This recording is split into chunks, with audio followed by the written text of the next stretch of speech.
Hello everybody.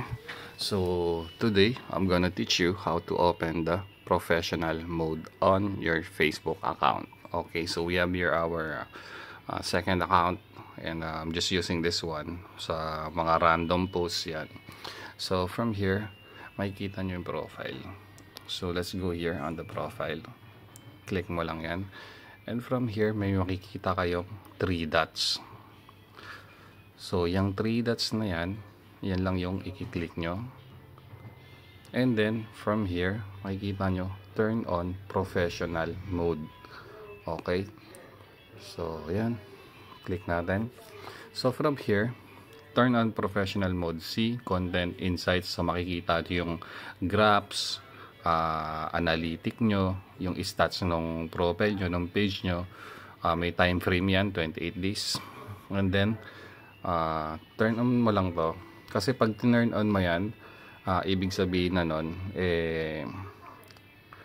pwede na kayong mag-apply sa mga monetization nila, like ng in-stream ads, ads on reels, tsaka yung sa mga stars. So possible na kumita na kayo dito sa Facebook pag maganda yung engagement nyo at pag pumasa na kayo sa requirements. Okay, so ito, turn on natin to.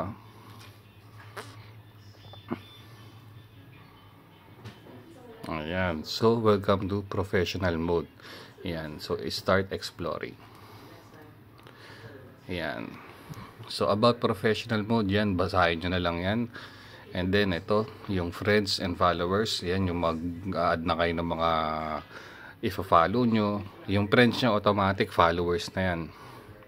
And then insights naman, ito yung stats natin for 28 days. Ayan yung time frame. So pwede natin click yan.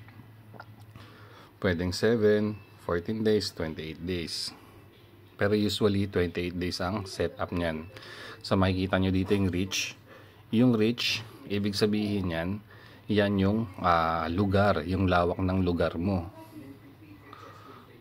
Interaction, yan naman yung nag-interact ka sa iba at yung tao nag-interact sa'yo. And then itong net followers, yan yung mga mag-follow sa'yo at magsusupport sa'yo. So yung syempre, kailangan niya ng 5,000 followers sa in-stream ads, tsaka 1,000 followers naman para doon sa stars. Tapos ito yung 3-second video, yan yung nanood sa inyo, yung mga views. So yan, back na tayo.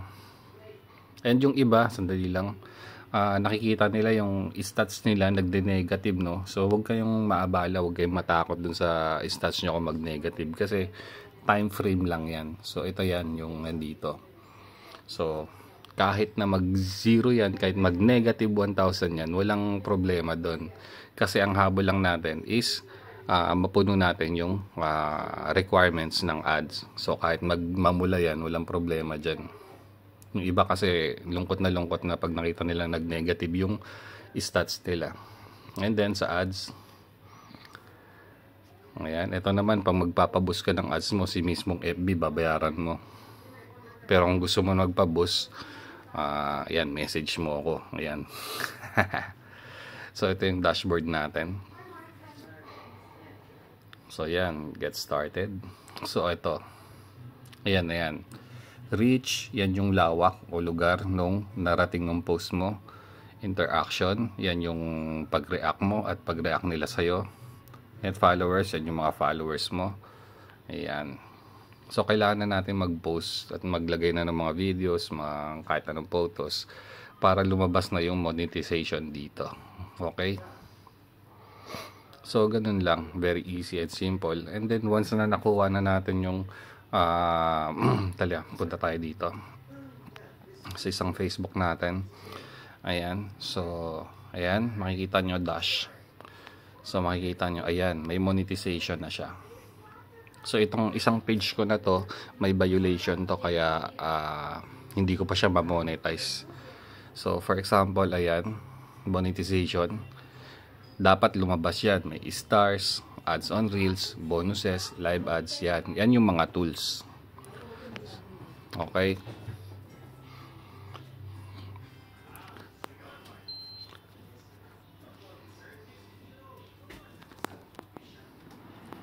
So ang stars natin ano siya,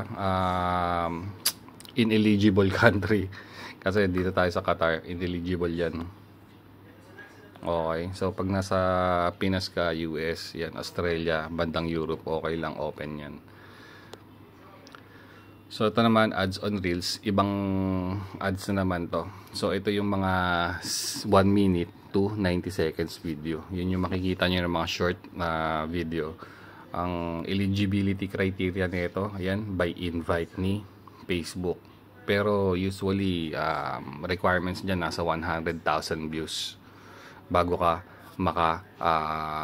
possible na ma-invite ka na nun pag naka 100,000 views ka. Pero yung iba hindi pa rin, kasi depende pa rin yon sa quality ng video mo, ng upload mo, at kung may violation ka. So ito naman yung in-stream ads. Ayan, meron nga tayong violation. So ang kailangan mo naman dyan sa in-stream ads, 5,000 followers at 60,000 minutes na manood sa'yo yung tao. Within 2 months yun, 60 days. So ito, live ads, same lang rin ng in-stream ads. Pero ito naman, ayan yun siya. Pero ganyan ang lalabas pag sa in-stream ads. Ito naman, 10,000 ang followers na kailangan. So ibang ads na naman to. So iba yung sa setup ni YouTube, iba rin yung setup ni Facebook. Kasi si YouTube, ma-reach mo lang yung 1,000 followers tsaka 4,000 hours within 365 days. Pwede ka nang mag-apply ng monetization for ads. So sa YouTube natin, yun, monetize na tayo doon. Dito sa Facebook, bago pa lang tayo. So dito sa Facebook, magkakaiba yung mga requirements ng mga ads. Okay, so bahala ka na. Pero ang pinaka ko dito, tip ko, unahin yung palabasin si in-stream ads. Ito, kasi once na palabas nyo na itong in-stream ads, malaki yung possibility na ma-invite na kayo sa ads on Reels. At itong dalawa, madali na lang rin to pag na-open nyo na yung ibang ads nyo. So either na in-stream or ads on Reels, kasi yung ads on Reels by invite yan. Pero yung sigurado, basta wala kayong violation, ito si in-stream ads. Okay, so from dyan, pwede na kayong mag-set up ng mga payout. Ito yung sa bangko nyo na TIN, kailangan nyo dito ng TIN at saka yung tax form online. So andito na lahat yan. And then yung page recommendation, dapat check lahat yan. Yan, katulad nito, green, recommendable. Page status, yan, dapat no issues. Yan, so meron tayong restricted monetization, no? Meron tayong limited originality of content, kasi may na-upload tayo dati. Kasi hindi naman natin masyadong pinagpapansin ng Facebook dati. May mga in-upload ako dito na copyright music, tsaka yung iba naman hindi ko video, in-upload ko. So ingat kayo doon. Tsaka mag-ingat rin guys sa mga background music na gagamitin nyo, okay? So ang sabi naman is stars in eligible country. Ibig sabihin hindi ko magamit yung stars ko dito sa Qatar. Ito lang yung branded content tagging. Ayan, goods na. And then ano pa ba yung kailangan natin dito pakita sa inyo? Monetization. Ayan. Ayun, ito yung kanina, no? Page status. Ayan. So ayan lang mga bossing. So once na green na lahat yan at recommendable naman yung page nyo at wala kayong violation, at mapuno nyo na yung mga requirements, lipat tayo sa ibang natin. Lipat tayo dito sa eto na lang, si Boy Danggit. Ayan. So ito, papakita ko sa inyo ang isang natin dito.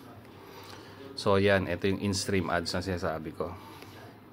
Yan, so napuno na natin yung 5,000 followers, nag-check na. Content monetization, ito ay yung bagong update ni Facebook. Importante to, dapat naka-check yan. Dahil pag walang check yan, mahihirapan kayong mag-apply ng ads. So kailangan malinis yung page. Itong page na to, bago lang ginawa ko. Ayan, ang sabi niya, earnings are added to your Facebook payout account on the 21st of every month. So wala nang nakalagay dito na minimum. Ewan ko, kasi dati $100 ang minimum, no? And then matik na siyang pumapasok sa bangko natin. Pero ngayon, ito, 21st daw, papasok na raw sa bangko. So, let's see. Ayan. So, ito lang kailangan natin sa in-stream ads. Yan, reside, naka-check na. Follow kayo, Facebook Contents Monetization, check na rin. Profile, may at least 5,000 followers, meron tayong 6,000, check na rin. So, ito na lang yung kailangan natin. You need 60,000 minutes in the last 60 days. So, 2 buwan. Kailangan makapuno mo tong 60,000 minutes na to. Ito, kayang-kaya kong punuin to kahit bukas eh. Pero hindi, kasi mag-upload muna ako dahil bago pa lang tong page na to. Pero kung tutusin, mabilis lang to. Okay. So, update ko na lang kayo sa susunod Okay. Kasi bago lang tong page ko, siguro 30 days pa lang to. Kaya, lalagyan ko muna ng laman. So, pag napuno nyo na yan, pwede na yung mag-apply. And then, once approved na, magkakaroon na ng ads yung mga videos nyo. Minimum 3 minutes video, tsaka yung mga live stream nyo. Pwede nyong i-on yung ads at kikita na kayo doon. Ito yung sa in-stream ads. Okay, so GG's tayo. And kung gusto nyo, message nyo ako. Directly PM nyo ako. And ayan, tutulungan ko kayo sa page nyo kung paano kayo magkaka-ads. Okay? So, GG's tayo and good day sa lahat. God bless to all. Ciao. Sana may natutunan naman kayo dito.